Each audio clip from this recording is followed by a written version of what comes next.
राधा कृष्ण भगवान की जय। श्रीमद् भागवत महापुराण की जय। सद्गुरु व्यास नारायण भगवान की जय। हमने भागवत की महात्मा कथा का पहला भाग श्रवण किया। ये भागवत कथा का महात्मा का दूसरा भाग है। हम भागवत कथा का जो महात्मा है उनको विस्तार रूप से ले रहे हैं। पूरी कथा को, जो श्रीमद् भागवत महापुराण की जो कथा है, पूरी कथा हम आपको विस्तार से सुनाते रहेंगे। आप सुनिएगा, अच्छा लगे तो लाइक कीजिएगा। और जो पहला भाग में हमने सुना है क्या कि भगवान ने सृष्टि का पालन, सृष्टि सृजन, पालन और संहार भगवान ने किया। इस कथा का पहला भाग हमने सुना। तो आए उसके लिए थोड़ा सा भगवान के लिए भजन के रूप में गुनगुना लें। भजन भी बीच बीच में थोड़ा होना चाहिए। भजन भाव क्या करी है? रचा है सृष्टि को जिस प्रभु ने, रचा है सृष्टि को जिस प्रभु ने, वही ये सृष्टि चला रहे हैं। रचा है सृष्टि को जिस प्रभु ने, वही ये सृष्टि चला रहे हैं। जो पेड़ हमने लगाया पहले, जो पेड़ हमने लगाया पहले, उसी का फल हम अब पा रहे हैं। सृष्टि को जो प्रभु ने रचा है, वही ये सृष्टि चला रहे हैं। रचा है सृष्टि को जिस प्रभु ने, वही ये सृष्टि चला रहे हैं। इसी धरा से शरीर पाए, इसी धरा में शरीर पाए, इसी धरा में ये समाए, इसी धरा में ये समाए। यह सत्य नियम है इसी धरा का, यह सत्य नियम है इसी धरा का। एक एक आ रहे हैं, एक एक जा रहे हैं, एक एक आ रहे हैं, एक एक जा रहे हैं। रचा है जिस सृष्टि को प्रभु ने, वही ये सृष्टि को चला रहे हैं। जिन्होंने भेजा जगत में जाना, जिन्होंने भेजा जगत में जाना, तय कर दिया लौट के फिर आना, तय कर दिया लौट के फिर आना। जो भेजने वाले हैं यहाँ पर, जो भेजने वाले हैं यहाँ पर, वही फिर वापिस बुला रहे हैं। जो भेजने वाले हैं यहाँ पर, वही फिर वापिस बुला रहे हैं। रचा है सृष्टि को जिस प्रभु ने, वही ये सृष्टि चला रहे हैं। रचा है जिस सृष्टि को प्रभु ने, वही ये सृष्टि चला रहे हैं। बैठे हैं जो धान की बालियों में, समाए मेहंदी की लालियों में। बैठे हैं धान की जो बालियों में, समाए मेहंदी की डालियों में। हर डाल हर पत्ते में समाकर, हर डाल हर पत्ते में समाकर, फूल रंग रंगे खिला रहे हैं, फूल रंग रंगे खिला रहे हैं। रचा है सृष्टि को जिस प्रभु ने, वही ये सृष्टि चला रहे हैं। रचा है सृष्टि को जिस प्रभु ने, वही ये सृष्टि को चला रहे हैं। तो आए सूत जी ने और आगे सौनक जी के कहने पर क्या क्या, सौनक जी ने क्या क्या पूछे सूत जी महाराज से। सौनक जी बोले कि सूत जी महाराज, इह घोरे कलो प्रायो जीवश्चा सुतां गता क्लेशोक्रांतस्य तस्यैव शोधने किं परायणम नारायण। अर्थात सौनक जी क्या बोलते हैं, हे सुत जी, इस घोर कली काल में जीव मनुष्य जो है प्रायः आसुरी स्वभाव के हो गए हैं, आसुरी स्वभाव के हो गए हैं और अनेकों दुखों से आक्रांत होकर अर्थात जीवों को शुद्ध अर्थात देवी शक्ति संपन्न बनाने का सर्वश्रेष्ठ उपाय क्या है। ये 6 प्रश्न के अलावा सौनक जी ने सूत जी से और भी प्रश्न पूछे, जिस प्रश्न में क्या पूछे कि घोर कलियुग में मनुष्य जो है आसुरी स्वभाव के हो गए हैं, इन आसुरी स्वभाव से इनको कैसे निकाला जाए। और आगे क्या पूछते हैं कि हे सूत जी, श्रेषां यद् भवेत् श्रेय पावनां न च पावनम कृष्ण प्राप्तिकरं शश्वताधुना। सूत जी महाराज, आप हमें कोई ऐसा शाश्वत साधन बताइए जो सबसे अधिक कल्याणकारी हो, पवित्र करने वालों में भी पवित्र हो, कल्याणकारी हो और पवित्र कार्य करने वालों में भी कल्याणकारी हो, और जो भगवान श्री कृष्ण की प्राप्ति कराता है, ऐसे साधन बताइए।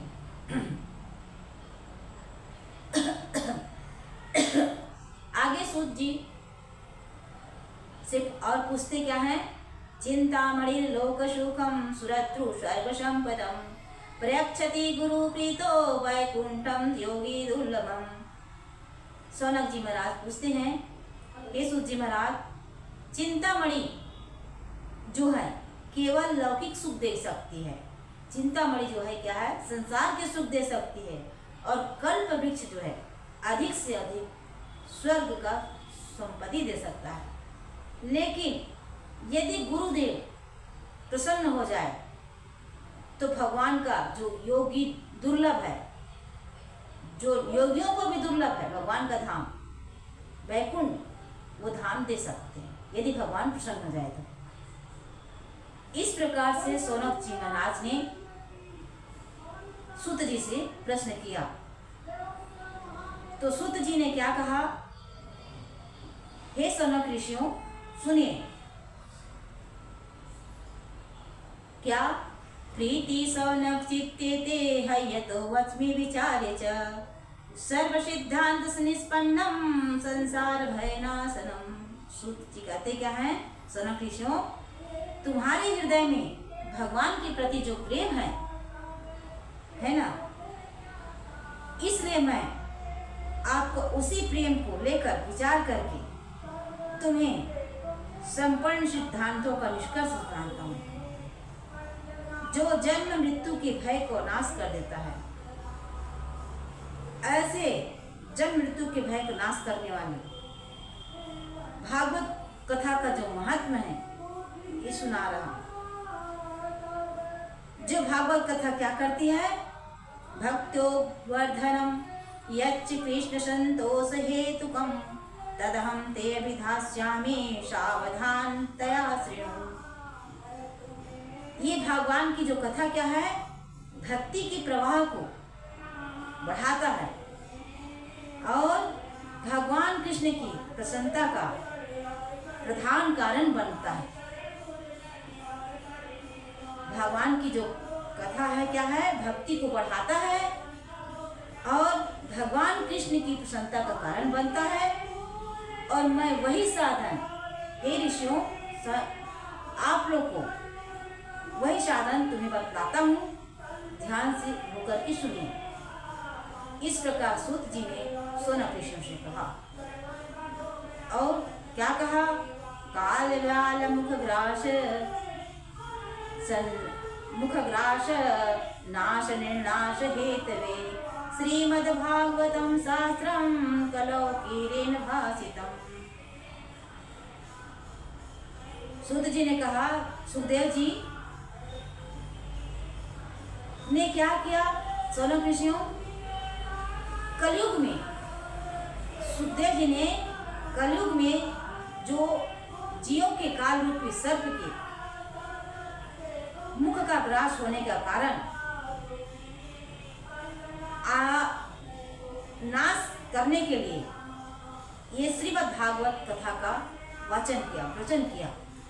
भागवत कथा का कलयुग में काल रूपी सर्प के ग्रास, काल का हम लोग ग्रास न बने, समय काल मतलब समय का ग्रास न बन जाए। अब ये समय हमें किस समय कहाँ ले जाए इसके बारे में नहीं मालूम, इसीलिए हमें क्या करना चाहिए, भगवान की कथा का श्रवण करना चाहिए। हे ऋषियों, जो हमारे मन की शुद्धि के लिए क्या करना है, एतस्मात् परम किंचिन मनः शुद्धः न विद्यते जन्मांतर भवेत् पुण्यम तदा भागवतम लभेत। मन की शुद्धि के लिए भगवान की कथा से बढ़ करके कोई साधन नहीं है। भगवान की कथा से बढ़ करके मन की शुद्धि के लिए कोई साधन नहीं है। और मन भी स्थिर होता है इसमें, भगवान की कथा में, क्योंकि कथा ही भगवान हमारे मन को स्थिर करता है। तो जब मनुष्य के जन्मांतर का पुण्य होता है तभी मनुष्य को श्रीमद् भागवत महापुराण की कथा की प्राप्ति होती है, सुनने को मिलती है। भगवान की कथा क्या करती है, हमारे पुण्य के कारण, भवेत् पुण्यम, पुण्य के कारण ही हमें भगवान की कथा सुनने को मिलती है। तो हम तो गोस्वामी जी के मानस में हमने सुना, क्या सुना, बिनु हरि कृपा मिला ही नहीं संता। संत मिलते हरि की कृपा से, और कथा मिलती है तो हमारे पुण्य के उदय होने से मिलती है। पाप का क्षीण और पुण्य का उदय होता है, तब हमें श्रीमद् भागवत की कथा प्राप्त होती है। सुध जी ने आगे क्या कहते हैं, सुध जी महाराज, परीक्षिते कथां वक्तुं सभायां संस्थिते सुखे सुधा कुंभं गृहीत्वैव देवास्तत्र समागमन्।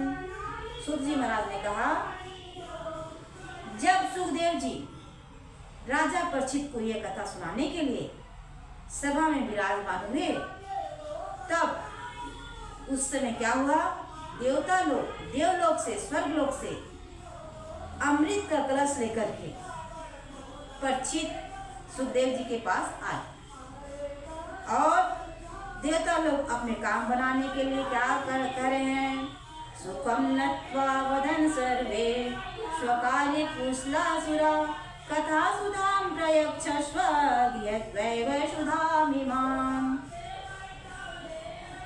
देवता लोग अपना काम बनाने में बड़े कुशल हैं, अपना काम बनाने में देवता लोग बड़े कुशल हैं। इसीलिए हे ऋषियों, यहाँ भी सबने यानी जितने देवता लोग हैं, देवता कितने हैं, 33 करोड़, ये सभी देवता लोगों ने क्या किया, सुखदेव मुनि को नमस्कार करके कहा, प्रणाम करके सुखदेव मुनि को क्या कहा कि आप यह जो है अमृत, जो स्वर्ग का जो अमृत है, क्या है, कथा सुधाम। स्वर्ग का अमृत क्या है ना, स्वर्ग का अमृत अलग है, कथा सुधाम मतलब कथा का अमृत अलग है।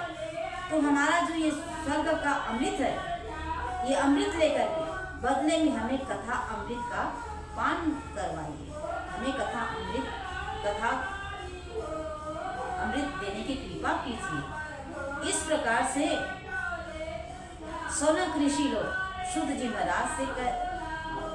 जी महाराज जो है सौनक ऋषि से कहते हैं, क्या कहते हैं,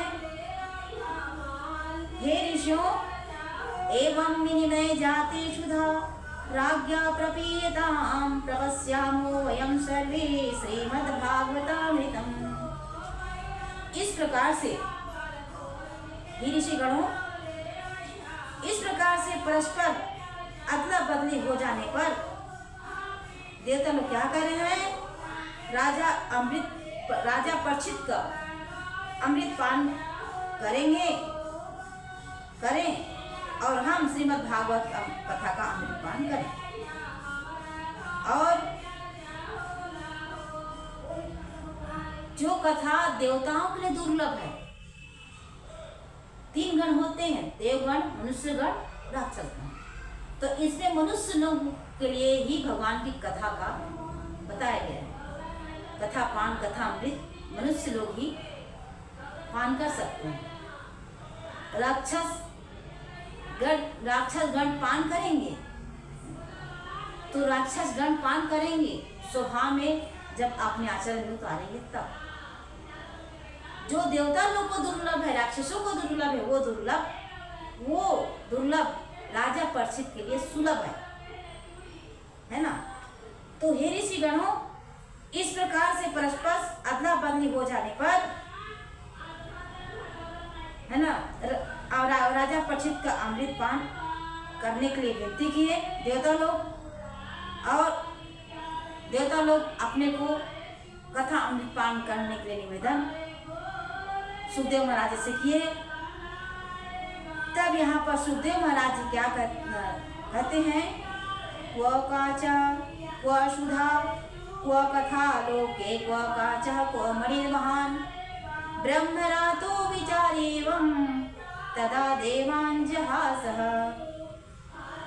तब यहाँ पर सुखदेव जी कहते हैं, इस संसार में कहाँ कांच और कहाँ महामूल्य मणि, कहाँ कांच। स्वर्ग का अमृत को क्या बोल रहे हैं? कांच है ना। क्योंकि स्वर्ग का अमृत पियोगे तो मरोगे नहीं, लेकिन कथा अमृत पान करोगे अमर हो जाएंगे। उसमें स्वर्ग का अमृत में मरना नहीं है, मृत्यु नहीं आएगी, लेकिन कथा अमृत पान करेंगे तो हम अमर हो जाएंगे। इस प्रकार से हे ऋषिगणों, सुखदेव जी से जो है देवता लोग विनय प्रार्थना करने लगे। और सुखदेव जी ने ये सोच करके देवताओं की हंसी उड़ा दी। क्या सोच करके? कथा का अनाधिकारी, कथा का अधिकारी होना जरूरी, कथा का अधिकारी होना जरूरी। तो यहाँ पर जो है सुत जी कहते हैं, हे सौनक ऋषियों, देवता लोगों को सुखदेव जी ने मना क्यों किया? देवता लोगों को सुखदेव जी ने मना क्यों किया? क्योंकि अभक्तां इस्तांच विज्ञाय न ददौ स कथामृतं श्रीमद्भागवती वार्ता श्रवणमपि दुर्लभा। देवता लोग जो हैं अमृत लेकर आए और सुखदेव जी को देने के लिए कहा, तो सुखदेव जी ने मना कर दिया। क्यों किया? क्योंकि भक्ति शून्य, अर्थात जो भक्ति शून्य का मतलब है जो कथा का अधिकारी नहीं है, उन्हें कथा का पान नहीं करना चाहिए। ये भागवत कथा कहती है, हमारे को मार्गदर्शन बताती है। अनाधिकारी समझ करके, जान करके कथा अमृत का दान नहीं दिया। सुखदेव जी ने क्या किया? पान करने के लिए कथा अमृत को नहीं दिया। इस प्रकार से ये श्रीमद् भागवती कथा क्या है? श्रवणमपि दुर्लभा। क्या है? भागवती कथा देवताओं को भी दुर्लभ है। ये जो कथा जो है, ऐसे दुर्लभ कथा जो है, पूर्व काल में क्या हुआ? राज्ञो मोक्षम वीक्ष्य पुरा धातापि विस्मितः सत्यलोके तुलां बद्ध्वा तोलयत् साधनान्यजा। पूर्व समय में श्रीमद् भागवत के श्रवण से जब राजा परीक्षित जी मुक्त हो गए, मोक्ष को प्राप्त हो गए, अब ये दृश्य को देख करके ब्रह्मा जी जो हैं बड़ा आश्चर्य में पड़ गए। जब ब्रह्मा जी को आश्चर्य हुआ, तब ब्रह्मा जी ने क्या किया, सत्यलोक में यानी कि अपने ब्रह्मलोक में तराजू बांध करके जितने भी सत्यलोक की साधन हैं, साधनों को तौला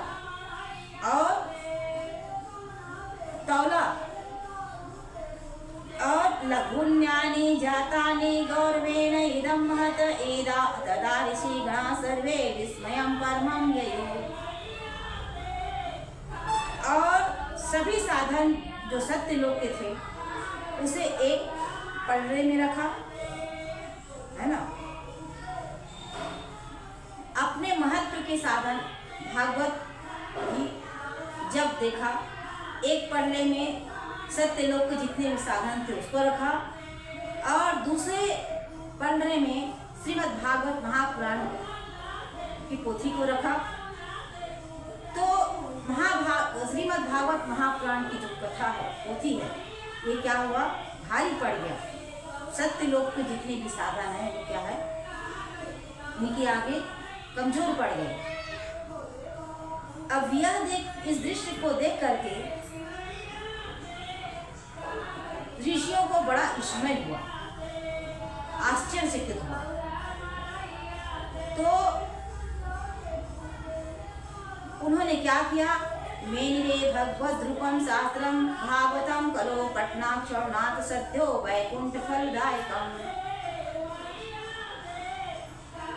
कलयुग में भागवत शास्त्र को ही पढ़ने सुनने से मोक्ष की प्राप्ति होती है। श्रीमद् भागवत महापुराण ही हमें मोक्ष देने वाला है। कलयुग में हमें मोक्ष की प्राप्ति होगी श्रीमद् भागवत महापुराण की कथा श्रवण करने से।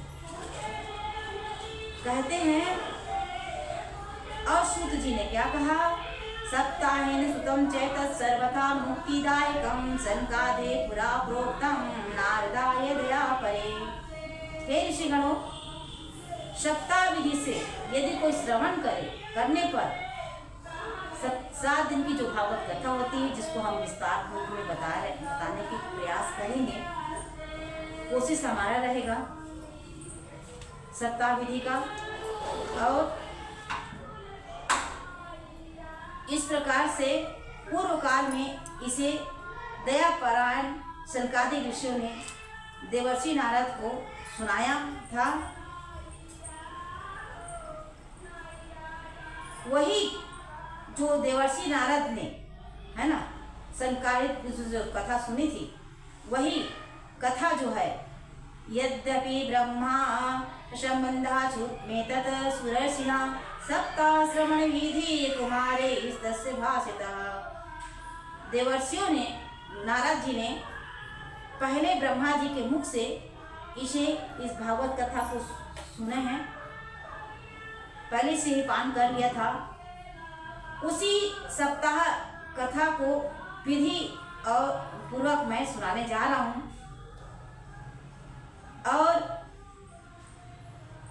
संकादिक ऋषियों ने ही, है ना, ये नारद जी को ये कथा बताई है। तो इधर सौनक ऋषि जो है सूत जी से पूछते क्या है, पूछ क्या रहे हैं, सौनक वाच लोक विग्रह मुक्तस्य नारदस्य स्थिरस्य च विधि श्रवे कुतः प्रीति संयोग पुत्र तेसा। सौनक ऋषि ने सूत जी महाराज से पूछे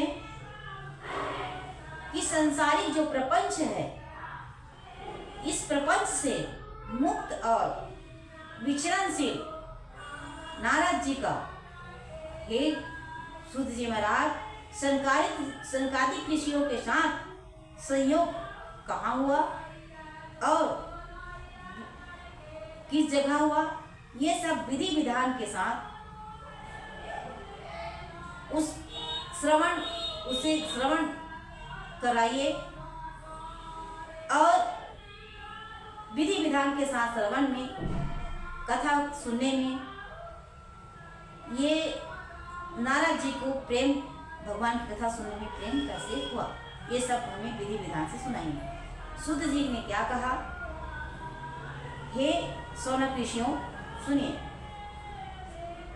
श्रुतवाच अत्र त्रिकृतश्यामि भक्तियुक्तं कथानकं सुखेन मम यत्प्रोक्तं रहस्यं विचार्य च एकदा हि विशालायां चत्वारि ऋषयो अमला सत्संगार्थं समायाता ददृशुस्तत्र नारदम्।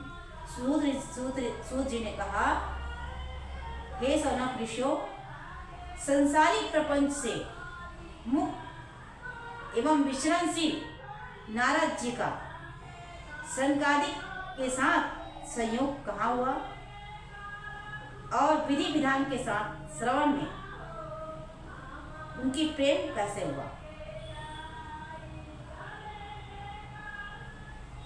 तो सूत जी कहते हैं, अब मैं तुम्हें भक्तिपूर्ण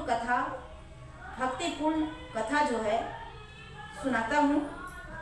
सूत जी बोले, जो सुखदेव जी ने मुझे अपना अनन्य शिष्य जानकर एकांत में सुनाया था। सुखदेव जी ने इस कथा को अनन्य शिष्य जान करके सूत जी महाराज को सुनाए थे। वही कथा जो है सूत जी जो है सौनक आदि ऋषियों को सुना रहे हैं और हम जो हैं प्रयास कर रहे हैं कि ये कथा भी हम आप लोगों को सुना सकें।